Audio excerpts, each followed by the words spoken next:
यह जगत सारा क्षणिक है और आत्मा एक नित्य है। आत्मा का अनुभव बस एकमात्र नित्य है।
चैतन्य स्वभावी भगवान आत्मा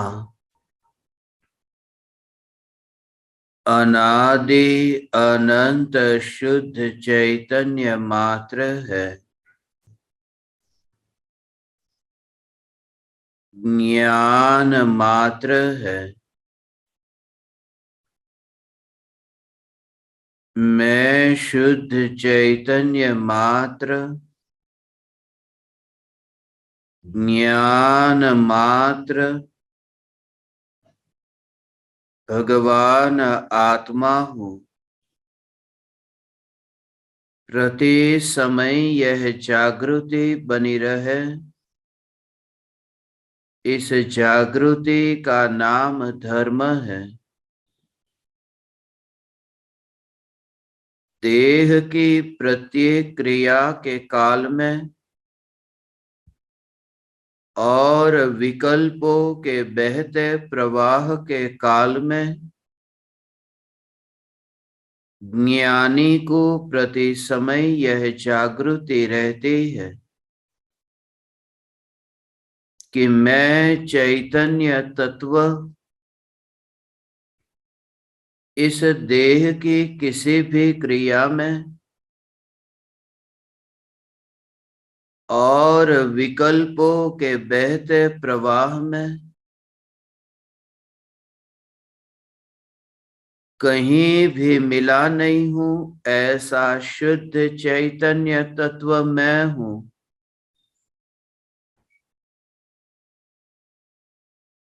प्रति समय स्वयं की शुद्ध चैतन्य सत्ता का बोध आत्म जागृति ही धर्म है। चैतन्य तत्व की स्व संवेदन प्रत्यक्ष निर्विकल्प अनुभूति होते ही देह होने पर भी देहातीत दशा प्रकट होती है। इतना ही नहीं, विकल्प होने पर भी विकल्पातीत दशा प्रकट होती है।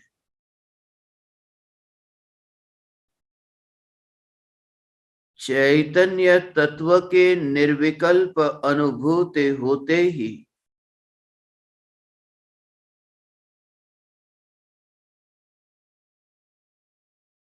एकत्व बुद्धि,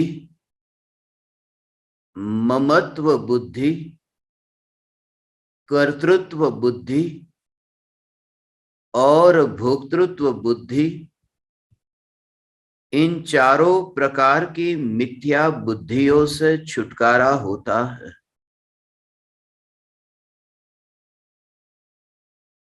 सम्यक बुद्धि का जन्म होते ही सम्यक श्रद्धा उदित होते ही सम्यक दृष्टि की श्रद्धा की डिक्शनरी में से, श्रद्धा के शब्दकोश में से एक जानने के अतिरिक्त सभी क्रियापद डिलीट हो जाते हैं, मिट जाते हैं। देह की जितनी भी क्रिया है, उन समस्त क्रियाओं में सम्यक दृष्टि ज्ञानी धर्मात्मा को प्रति समय भीतर में यह धारा चलती है कि ज्ञान की धारा के अतिरिक्त मेरा कहीं बहना हुआ ही नहीं है। इसलिए आत्मा की निर्विकल्प अनुभूति होते ही वर्तमान के कर्तृत्व और भोक्तृत्व से छुटकारा नहीं होता। आत्मा की निर्विकल्प अनुभूति होते ही तीनों काल के कर्तृत्व और भोक्तृत्व से छुटकारा होता है। यह श्रद्धा होती है कि मैं ऐसा चैतन्य परमात्मा तत्व हूं जिसने भूतकाल में भी किसी भी परद्रव्य में कुछ भी परिवर्तन नहीं किया, जिसने भूतकाल में किसी भी परद्रव्य को भोगने का कार्य नहीं किया, क्योंकि ध्रुव चैतन्य सत्ता में वह शक्ति ही नहीं है कि पर पदार्थों को भोग सके। जो पर का कर्ता भी नहीं होने जा सकता, वह पर का भोक्ता भी होने नहीं जा सकता। और जहां कर्तृत्व बुद्धि का अभाव हुआ, वहां भोक्तृत्व बुद्धि भी छूट गई। जिस कार्य को मैं करने वाला नहीं, फिर उसको भोगने भी मैं कैसे जाऊं। और यही वजह है आचार्य कुंद कुंद देव ग्रंथाधिराज समयसार में ये रहस्य खोलते हैं। कर्ता कर्म भोक्ता भोग्य अधिकार, भले ही संक्षिप्त में लिखा है कर्ता कर्म अधिकार, मगर उस अधिकार का पूरा नाम है कर्ता कर्म भोक्ता भोग्य अधिकार। और कर्ता कर्म का संबंध एक ही द्रव्य में घटित होता है, दो द्रव्यों में नहीं। भोक्ता भोग्य का संबंध भी एक ही द्रव्य में घटित होता है, दो द्रव्यों में नहीं। इसलिए आत्मा स्वयं के भावों का कर्ता है, आत्मा स्वयं के भावों का भोक्ता है। पर द्रव्य का कर्ता भी नहीं है और पर द्रव्य का भोक्ता भी नहीं है।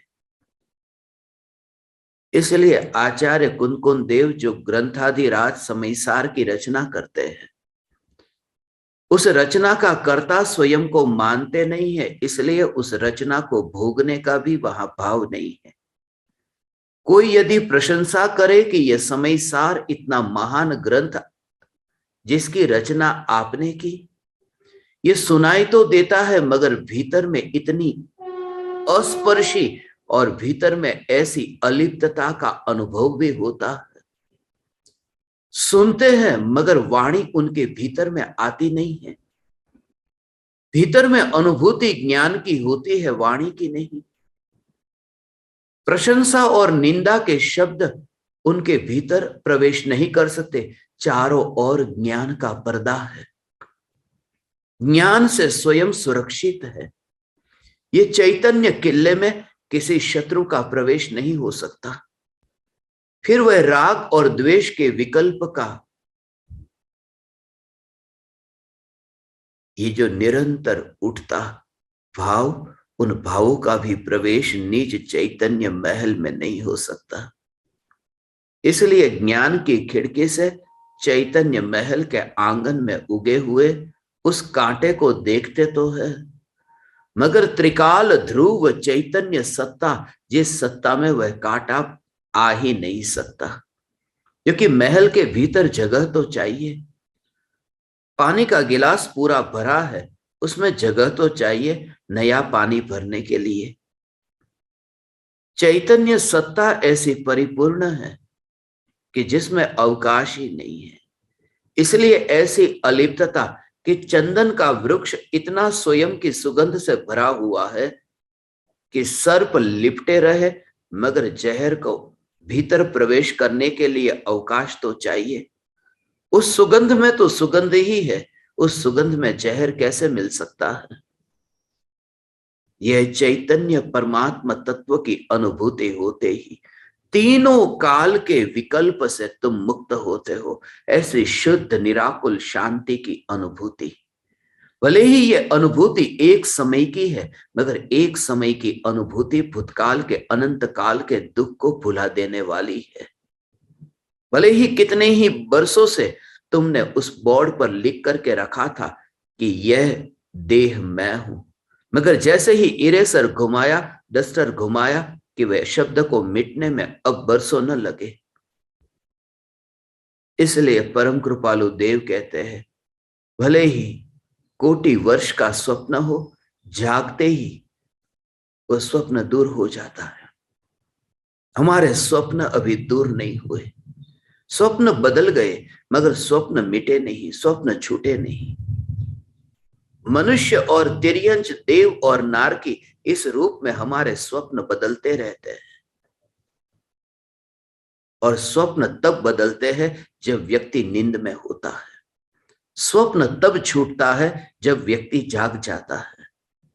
इसलिए नींद में रह करके हमारे सपने तो बदलते रहे, मगर नींद जब तक छूटे नहीं तब तक स्वप्न कैसे छूटेंगे। जहां कर्तृत्व का भाव, वहीं पर ही भोक्तृत्व का भाव है। आचार्य कुंदकुंद देव को यह जागृति कि समयसार को लिखने वाला मैं नहीं। ताड़ के पान पर कांटे के माध्यम से वे शास्त्र की रचना करते हैं, ताड़ के पान पर, मगर लिखने वाला मैं नहीं। लिखने वाला कौन है? ये कांटा नहीं। आचार्य कुंदकुंद देव यह भी नहीं मानते कि लिखने वाला कांटा है। वहां दो कांटे हैं। एक तो कांटा जो हाथ पर आंखों से दिखाई देता है, एक दूसरा कांटा जो भीतर में समयसार को लिखने के राग के विकल्प का कांटा। एक कांटा जो बाहर में संयोग के रूप में दिखाई देता है, और दूसरा कांटा जो आत्मा में उत्पन्न होता संयोगी भाव, उस संयोगी भाव के रूप में दिखाई देता है। संयोग हो या संयोगी भाव हो, स्वरूप के भीतर नहीं है, यह जागृति है। जब समयसार की रचना होती है तब वह कांटा समयसार को लिखता नहीं है, क्योंकि समयसार जो कांटे के माध्यम से दिखाई दे रहा है कि शास्त्र लिखा जा रहा है, छेद हो रहे हैं, ब्रेल लिपि की भांति समयसार वहां पर ताड़ के पान पर लिखा जा रहा है, मगर कांटा स्वयं तो उस क्रियारूप परिणमित नहीं हुआ। इसलिए आचार्य अमृतचंद्र देव ने यह स्पष्ट किया, यह परिणमति सकर्ता। जो कार्य रूप परिणमित हो वही कार्य का कर्ता है। और यह कांटा ताड़ के पान के परिणमन में गया नहीं है। जैसे तुम अभी के काल के हिसाब से समझो, तो जैसे एक कोरे कागज पर तुम पेन से कुछ लिखते हो कि किसने लिखा? पेन ने लिखा। पेन ने नहीं लिखा, क्योंकि पेन वहां उन अक्षरों के रूप में परिणमित नहीं हुई। पेन तो परिणमित नहीं हुई, साई परिणमित हुई है। ये अक्षर को लिखने वाला कौन है? वह साई है जिसने अक्षर को लिखा है। और एक बात खास कि साई तो वहां पर है, मगर सब साई अक्षर रूप परिणमित नहीं हुई। जैसे तुमने लिखा समय सार, तो समय सार लिखते समय स अभी लिखा, अभी लिखने की क्रिया हो रही है, तब उस पेन में वहां जो साई है वो साई पीछे भी है। वो सब साई यहां स जो लिखा जा रहा है उसमें नहीं आ रही है। जितनी साई स लिखने में ही परिणमित हो रही है, जहां जहां ये स लिखा गया उसमें जो परिणमित होने वाली जो इंक है, बस वही उस समय सार की रचना का करता है। वो जो लिखने की जो क्रिया है, वहां जो अक्षर का लिखना हुआ, उस क्रिया का कर्ता वो साई स्वयं है जो परिणमित हुई है। ये बहुत गहन रहस्य है। यही तो जैन धर्म का मूल सिद्धांत है, यह परिणमति सकर्ता। और जो परिणमित नहीं हुआ वह कर्ता भी नहीं, और जो कर्ता नहीं वह भोक्ता भी नहीं। इसलिए मैं देह रूप परिणमित हो नहीं सकता। मैं चैतन्य परमात्मा हूं, देह रूप परिणमित नहीं हो सकता। इसलिए देह को मैं भोग भी नहीं सकता। जिसका मैं करता नहीं, उसका मैं भोगता नहीं।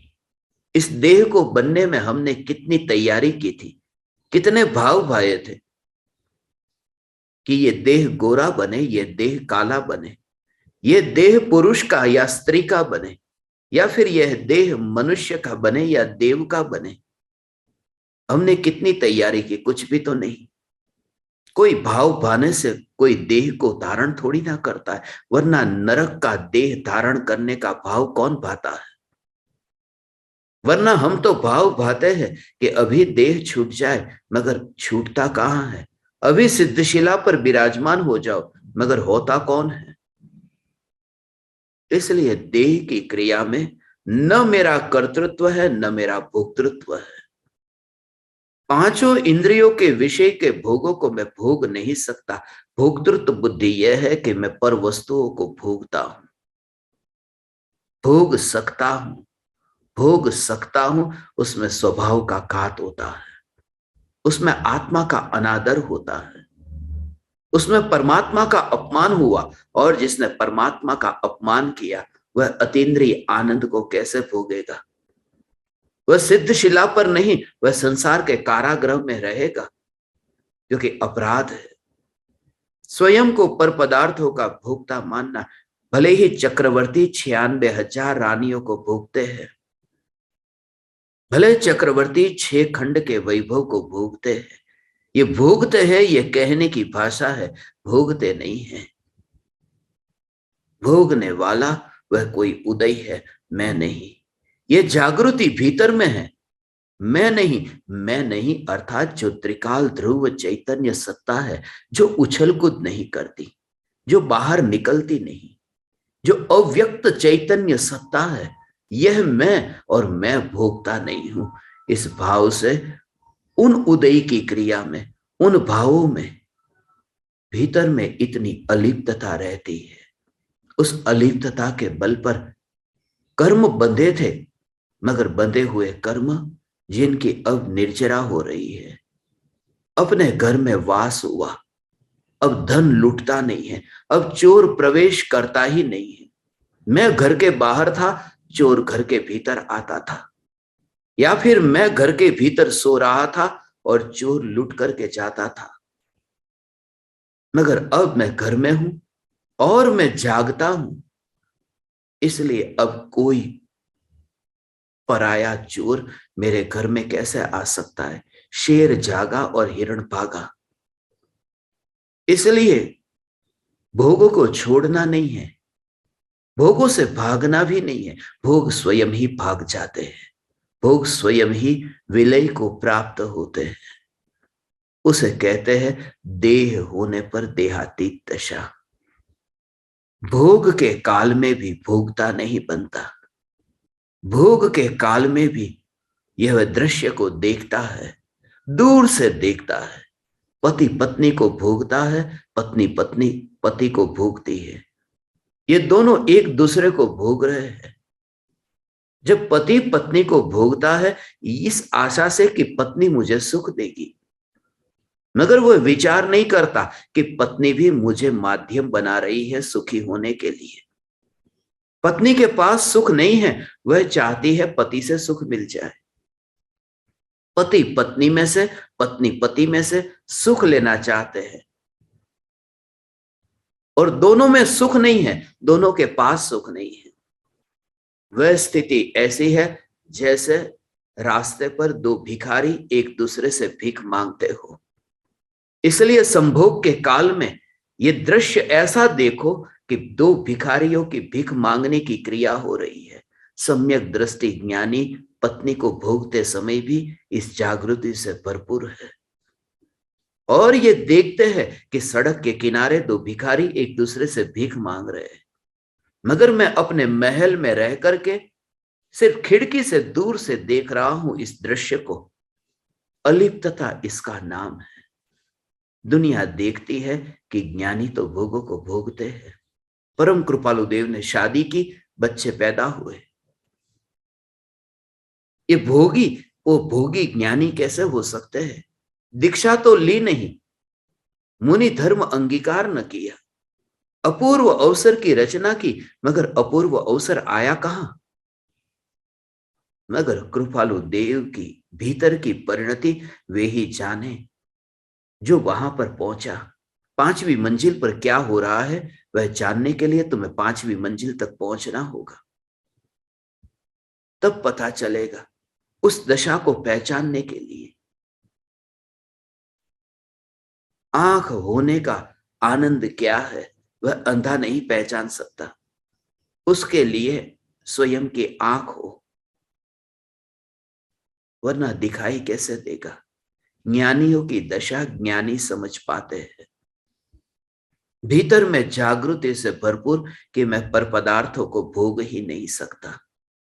भूख लगती है और भोजन करते हैं, मगर भूख लगने के काल में भी, भोजन की क्रिया के काल में भोजन को भोगने वाला मैं नहीं। कैसे भोग सकता हूं मैं? पराई वस्तु को मैं अपने भीतर में कैसे ला सकता हूं? अपने भीतर माने चैतन्य की घनता। देह मत समझना, क्योंकि ज्ञानी ने स्वयं को देह तो देखा ही नहीं है। मैं चैतन्य परमात्मा।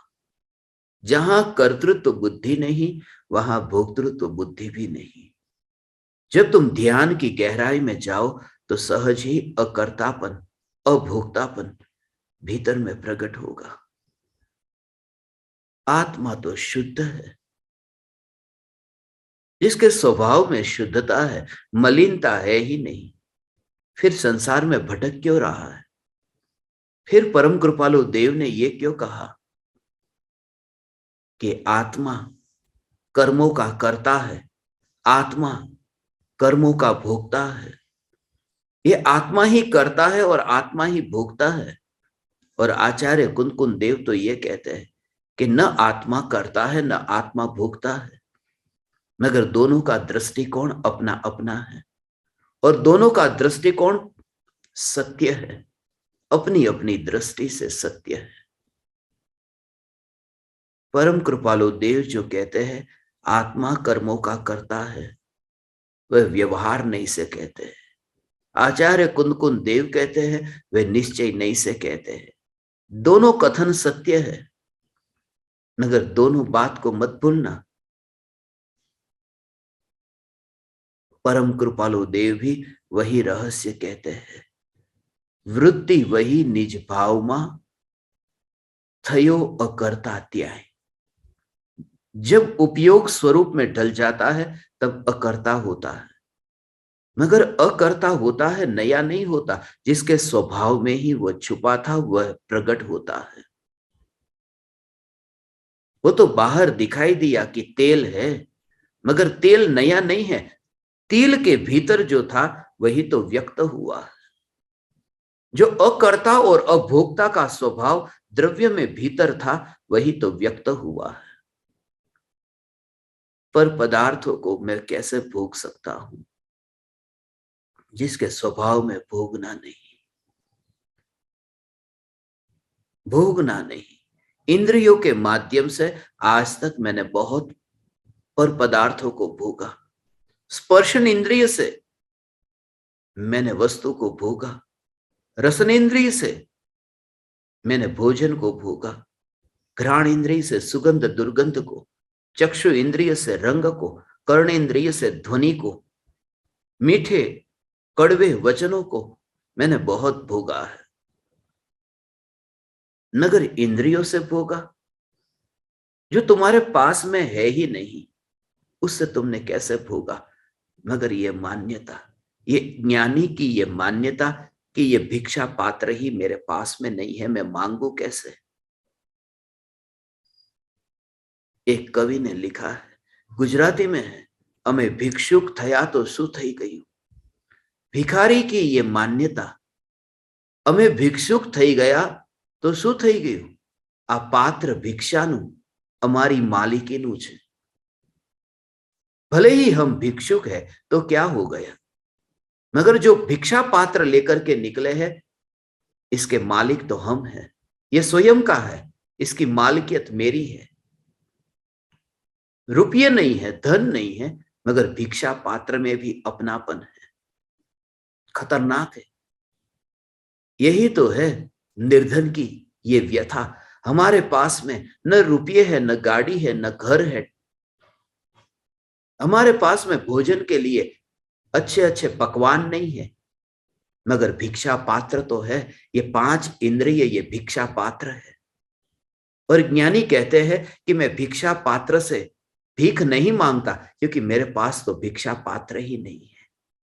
क्योंकि जिस ध्रुव चैतन्य सत्ता को देखता हूं, वहां ये इंद्रिय नहीं है।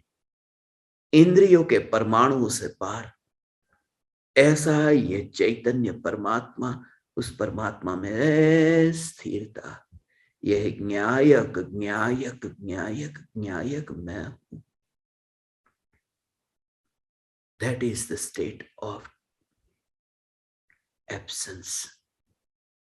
You just try to be absent. When your attention is engrossed in your eternal nature of the soul, you are not enjoyer or sufferer. You are there. You are there. That's it. You are there. But you are not the doer or not the sufferer. You are there. You yourself is full of bliss. That's it. इसके आगे और कुछ भी नहीं। मैं ही परिपूर्ण आनंद हूं। फिर भोगू भोगू ये भाव ही कहा। मैं आनंद आनंद आनंद मात्र में हूं। हे ज्ञान दीपक, हे चैतन्य परमात्मा, ये आनंद मात्र का स्वीकार। फिर आनंद वहां भोग नहीं है। शक्कर का दाना किसको भोगने जाए? जीभ कहती है शक्कर का दाना मेरे पर आए, मगर दाना क्या कहता है कि जीभ के बिना मेरा क्या होगा, मेरी मिठास का क्या होगा? वह मीठा है। मैं भोगने वाला नहीं हूं, मैं आनंद को भोगने वाला नहीं हूं, मैं स्वयं आनंद हूं। और इस आनंद का स्वीकार, उसमें ही पर्याय में भोग होता है आनंद का। वहां शक्कर की मिठास का स्वीकार हो, मगर वह मिठास का स्वीकार यदि नहीं हो तो भी वह शक्कर का दाना नष्ट नहीं हो जाता, वो मीठा मीठा ही रहता है। यही तो कारण है अनंत काल से आत्मा को नहीं भोगा, अतीन्द्रिय आनंद को नहीं भोगा, फिर भी आनंद स्वभाव का घात नहीं हुआ। मैं पर पदार्थों को भोग ही नहीं सकता। ये जागृति अभ्यास करो, हर एक घटना में, हर एक क्रिया में ये अभ्यास करो। उस समय तुम्हें लगेगा कठिन है कि बहुत समय से भूख लगी थी और सामने ही रसगुल्ला आया, और मैं कैसे ये विचार भी करूं कि इसको भोगने वाला मैं नहीं। और जिसे भोग कहते हैं वह भोग भी काल्पनिक है, वस्तु को नहीं भावों को भोगा है। वस्तु को भोग करके सुख मिलता तो 10वें रसगुल्ले में भी वही सुख मिलता जो पहले में मिला, मगर अब ऊब पैदा हो रही है। प्रत्येक अज्ञानी परद्रव्य को नहीं भोगता, अपने अपने भावों को भोगता है, भावों को भोगता है। वह मेरा शत्रु है, उसे मैं ऐसा कहूंगा, उसके साथ मैं ऐसा करूंगा, वह करूंगा, ये सब भीतर में चलता है। वो शत्रु, उसे कुछ करने नहीं आता, ये स्वयं के भावों को ही भोगता है। आज मैं नई गाड़ी खरीदने वाला हूं, उस गाड़ी में बैठूंगा, मैं अपने शत्रुओं के घर के बाहर से गाड़ी चलाकर निकलूंगा, दिखाऊंगा देखो मेरे पास भी गाड़ी। ये जो भोगना हो रहा है, ये गाड़ी का भोगना थोड़ी ना हो रहा है, ये अपने ही भावों को ही भोगता है, और वह भी कल्पना से, वह भी राग के विकल्प में सुख की कल्पना से।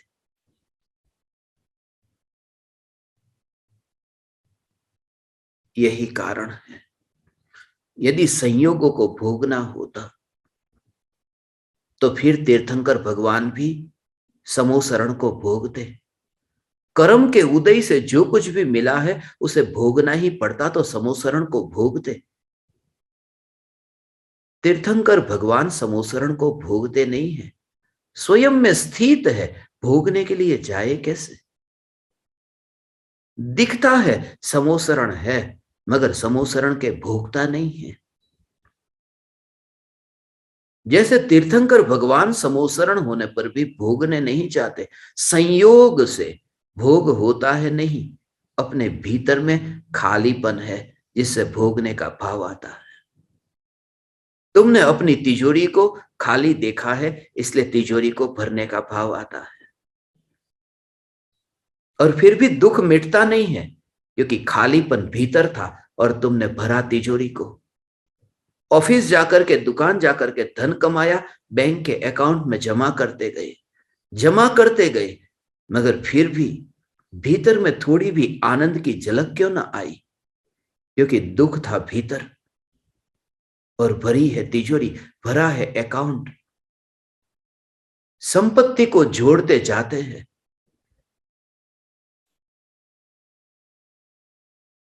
और भीतर में मनुष्य जीवन को खोते जाते हैं। यात्रा के अंत में हाथ में कुछ भी नहीं आता। यात्रा के अंत में दिखाई देता है तो मृत्यु का बोध। इसलिए मरते समय और पीड़ा गहन हो जाती है। जीवन भर की जो संपत्ति थी उसकी पकड़ मरते समय और बढ़ जाती है। एक तो शरीर में अशक्ति है, नई कमाई करने की ताकत नहीं है, बच्चों पर अब भरोसा नहीं है, तब फिर अब बैंक का अकाउंट, उसकी चेकबुक, उस पर और 2 ताले लग जाते, संभाल करके रखो। कौन ध्यान रखेगा बुढ़ापे में मेरा? असुरक्षित महसूस करते, कौन ध्यान रखेगा? अज्ञानी धन के सहारे जीता है। वह चाहता है धन को बचा लूंगा, कभी ये धन मेरे काम में आएगा, मगर धन काम में नहीं आता, पैसे काम में नहीं आते। लोग कहते हैं मनी टॉक्स, मगर मैं ये नहीं कहता मनी टॉक्स, मैं कहता हूं कर्मोदय टॉक्स। रुपया नहीं बोलता, तुम्हारे कर्म का उदय बोलता है। आलीशान गाड़ी में बैठे हो और लाल बत्ती पर गाड़ी रुक जाए, ठहर जाना पड़ता है। वहीं पर ही भिखारी सिग्नल क्रॉस कर देता है। तुम्हारी गाड़ी रुकी हुई है और भिखारी चल रहा है, उस भिखारी के लिए रास्ता खुला है। मगर तुम्हारी मर्सिडीज हो या रोल्स रॉय हो, तुम भिखारी से भी बदतर हालत में खड़े हो, क्योंकि भिखारी को रास्ता मिला, तुम्हें रास्ता नहीं मिल रहा। पैसा नहीं बोलता, कर्म का उदय बोलता है। मगर कर्म का उदय तो बोलता है, कर्म का उदय तो बोलता है ना? हाँ बोलता है, मगर ज्ञानी कहते हैं मैं तो सदैव मौन हूं। इसलिए कर्म का उदय बोलता हो तो बोलता हो, मैं तो कभी न बोलने वाला चैतन्य परमात्मा हूं। ये परम भेद विज्ञान है।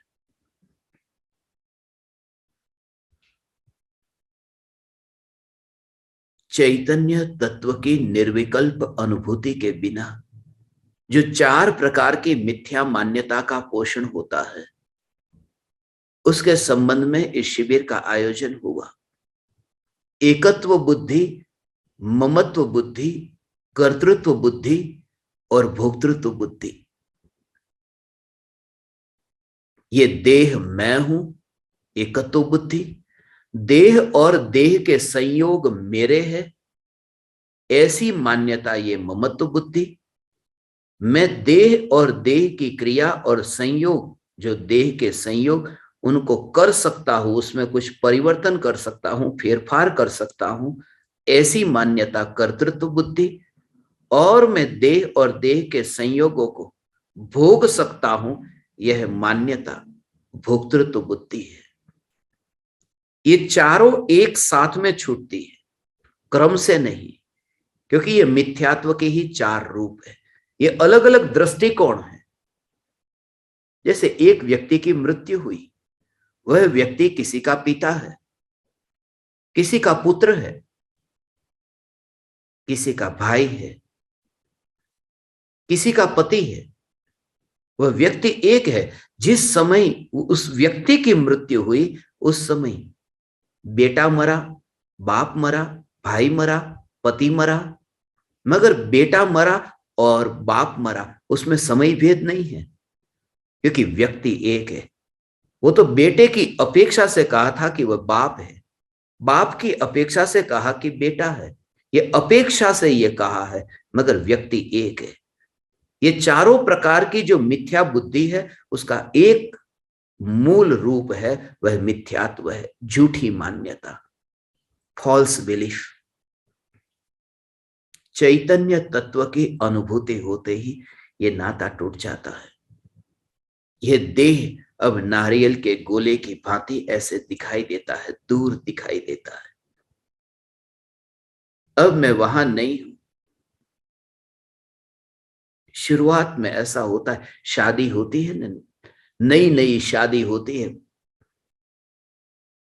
पति पत्नी को एक दूसरे से बात करते हुए देखा। तुमने भी ऐसी बातें की होगी। पत्नी पति से कहती है ना, आज से तो आप और मैं एक ही है। पति भी कहता है, हाँ, हम दोनों एक ही है, अलग अलग नहीं है।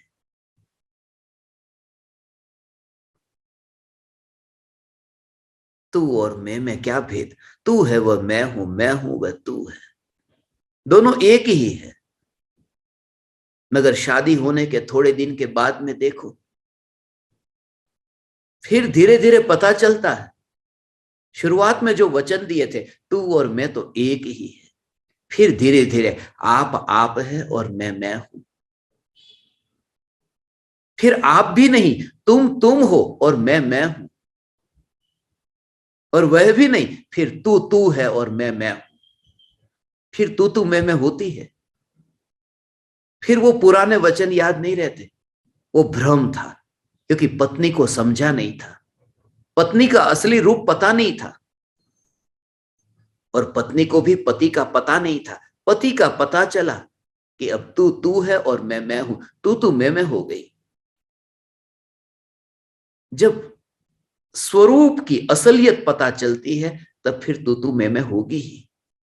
ज्ञानी कहते हैं, हमारी तू मैं हो चुकी है। देह को हमने देख लिया कि देह तू है और मैं हूं। मैं चैतन्य परमात्मा हूं, मैं ही हूं।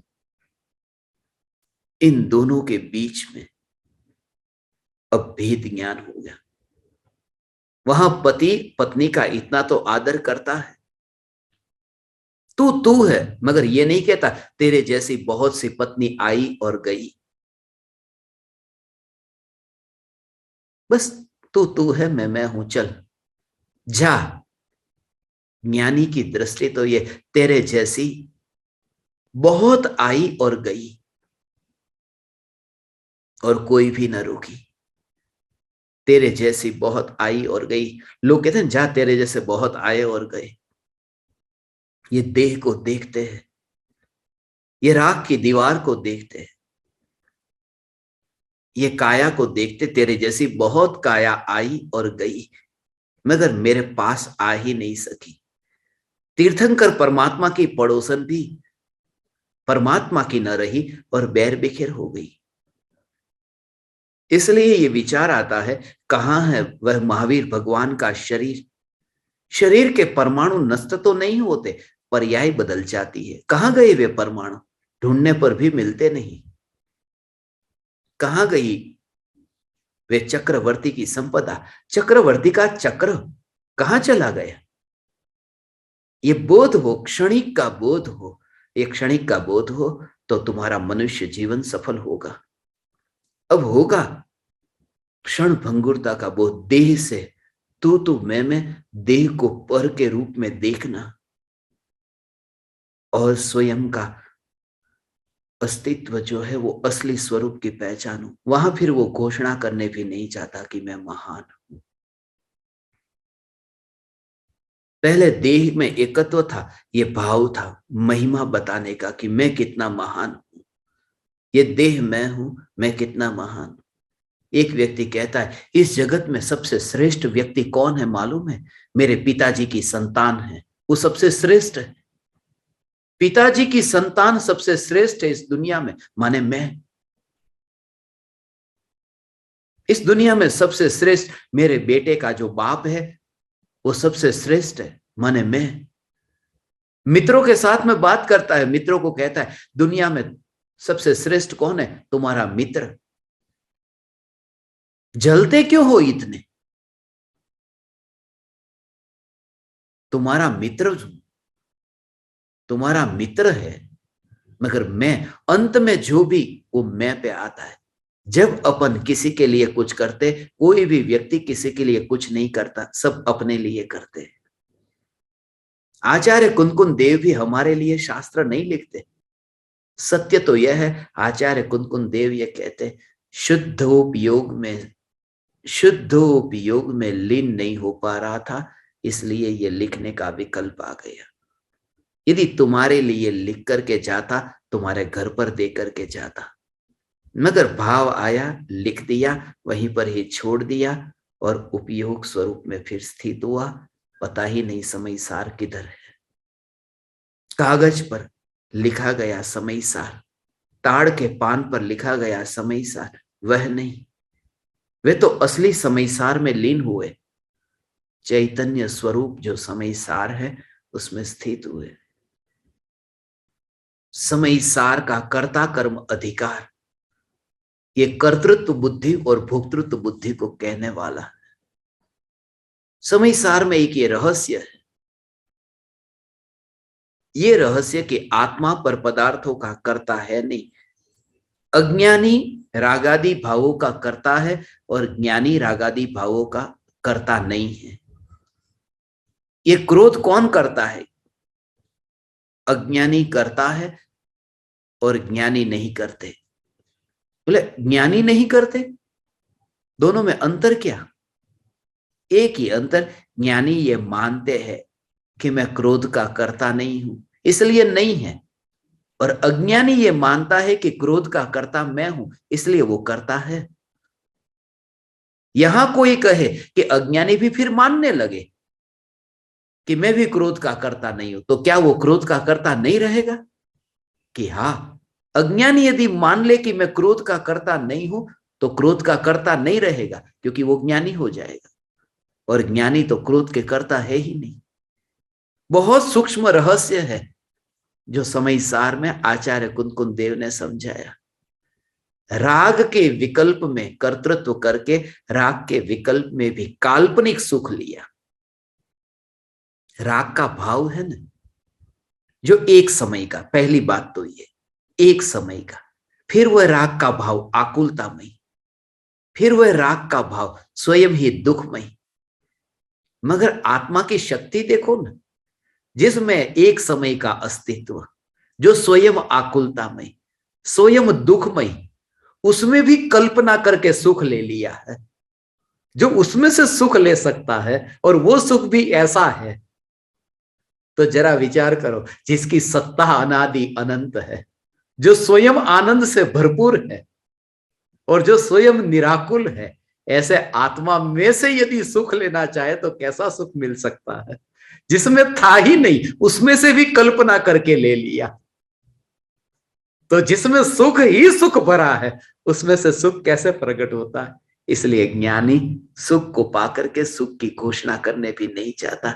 एक चैतन्य चैतन्य चैतन्य चैतन्य, अतीन्द्रिय आनंद को मैं भोग रहा हूं, ऐसा कहने चाहे कि अतीन्द्रिय आनंद छूट जाता है। ऐसा ही अतीन्द्रिय आनंद हमेशा रहे, ऐसे भाव में भविष्य का विकल्प आया कि आनंद भंग होता है। एकमात्र त्रिकाल ध्रुव चैतन्य सत्ता, ऐसी सत्ता की अनुभूति हे ज्ञान दीपक तुम्हें होगी। ये 4 प्रकार की मिथ्या बुद्धि, एकत्व बुद्धि, जिसका दूसरा नाम है अहम बुद्धि, ममत्व बुद्धि,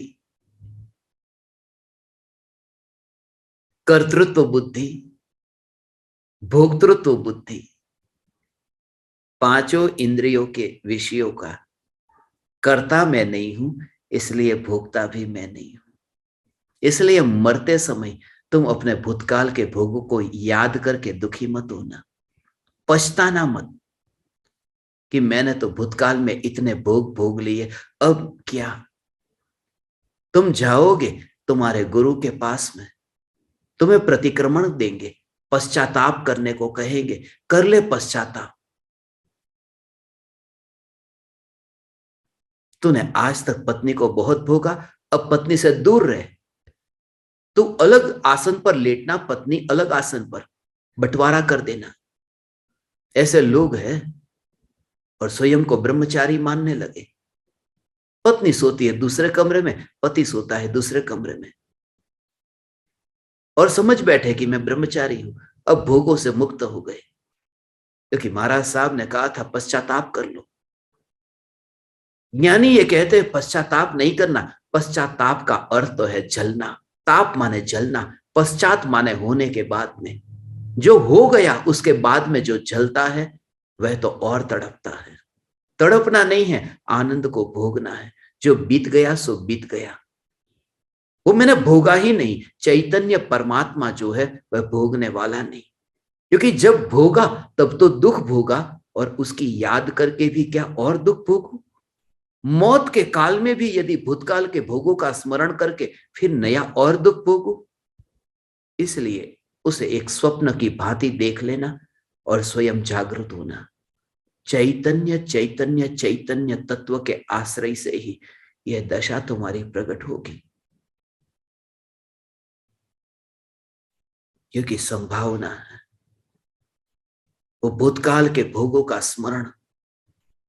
मरते समय मित्र भी आकर के कहेंगे क्या घूमे थे, क्या नाचे थे, मगर इति अलम।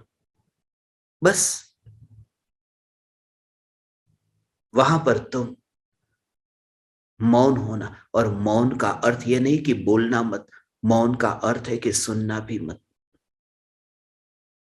भूतकाल के भोगों का स्मरण नहीं, क्योंकि भोग भोगने वाला मैं नहीं। मैं चैतन्य परमात्मा सदैव शुद्ध शुद्ध हूं। तो फिर ये 4 प्रकार की मिथ्या बुद्धि, ये मिथ्या मान्यता, ये अशुद्धता ये पैदा क्यों हुई। वह भी आत्मा का स्वभाव है। स्वभाव है। क्रोध भी आत्मा का स्वभाव है। आत्मा में क्रोध हो या आत्मा का स्वभाव। क्रोध करना स्वभाव है या चैतन्य स्वभाव है। स्वभाव तो चैतन्य है। जैसे पानी का स्वभाव शीतलता है, वो पानी का स्वभाव है। मगर गर्म होना भी पानी का स्वभाव है, यदि वो आग के संपर्क में जाए। वह भी पानी का स्वभाव है, आग के संपर्क में जाकर गर्म होना भी उसका स्वभाव है। आत्मा का स्वभाव शुद्ध है, मगर पर पदार्थों में एकत्व करके मलिन होना यह भी उसका स्वभाव है। आत्मा में वैभाविक नाम का एक गुण है। मगर खास कहा कि यदि पर में जाए, यदि आग के पास जाए तो गर्म हो, ऐसा स्वभाव है, अपने आप नहीं। यदि पर में तन्मय हो तो विभाव रूप परिणमित हो, ऐसा स्वभाव है। पानी का स्वभाव है आग के पास जाकर गर्म होना, यह स्वभाव है। मगर जब पानी गर्म है तब भी वो अपने स्वभाव को छोड़ता नहीं है। गरम गरम पानी भी आग पर गिरे तो आग बुझ जाती है। वो अपने स्वभाव को नहीं छोड़ता, आग को तो बुझा ही देता है। तुम कितने ही क्रोधी हो, मगर तुम चैतन्य चैतन्य चैतन्य का आश्रय लो, तो विभाव के काल में भी तुम मिथ्यात्व को काट सकते हो। राग के काल में भी ये मोह की आग बुझ सकती है। राग की उष्णता हो, मगर फिर भी तुम्हारा स्वभाव छूटा नहीं। इस स्वभाव की जागृति के बल पर तुम चारों प्रकार की मिथ्या बुद्धि से मुक्त होकर सम्यक बुद्धि, सम्यक श्रद्धा को उपलब्ध हो। ऐसी मैं पवित्र और मंगल भावना आप परमात्माओं के लिए पाता हूं। ये 4 सत्संग के माध्यम से Jain society of Houston USA के निमित्त से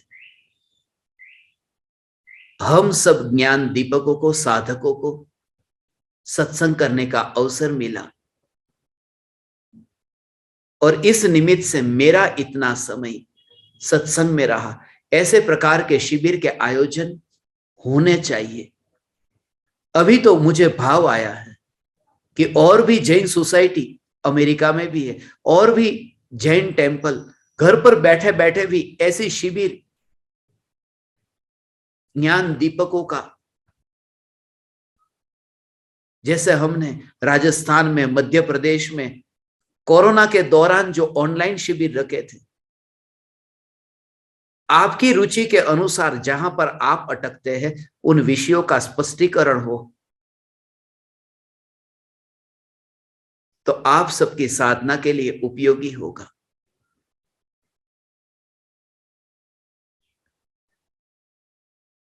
आप समस्त ज्ञान दीपकों को जो ये सत्संग का लाभ मिला, आप सभी की ओर से मैं जैन सोसाइटी ऑफ ह्यूस्टन का ऋणी हूं, जिन्होंने मुझे चैतन्य परमात्मा की पुकार करने का अवसर दिया। मेरा इतना समय सत्संग में रहा। आप समस्त परमात्माओं को मेरे हृदय के अंतःकरण से प्रणाम करता हूं। मेरे प्रणाम स्वीकार करें। जय जिनेंद्र एवरीवन। गुरुदेव श्री फूलचंद जी शास्त्री को सत सत नमन एंड प्रणाम। मेरा नाम जयेश पोरवाल है और मैं अभी जैन सोसाइटी ऑफ ह्यूस्टन का करंटली प्रेसिडेंट हूँ। वी आर ए संघ ऑफ अबाउट 2000 मेंबर्स का छोटा संघ है इंडिया के कंपैरिजन में, बट गुरुदेव श्री का हमारे ऊपर हमेशा आशीर्वाद रहा है। Thanks everyone for joining this शिविर। गुरुदेव श्री हमेशा जैन सोसाइटी में बिफोर दिस पैंडेमिक ऑलवेज यहाँ सेंटर पे आते थे और सभी को बहुत बहुत लाभ देते थे। But during this pandemic also he is doing all the virtual शिविर, और न केवल ह्यूस्टन और यूएसए, पूरे वर्ल्ड में जो उनका ज्ञान बांटते हैं गुरुदेव श्री, उसका सबको लाभ मिलता है। इसके लिए बहुत बहुत धन्यवाद। On behalf of the entire executive committee and the members of all Jain Society of Houston, I would like to thank you, Gurudev Shri, and I would like to request you कि जितना अगर जल्दी हो सके please आप Houston पधारें। अहो अहो श्री सद्गुरु करुणा सिंधु अपार, इस पामर पर प्रभु किया आहो आहो उपकार, आहो आहो उपकार। देह सहित जिनकी दशा, वरते दे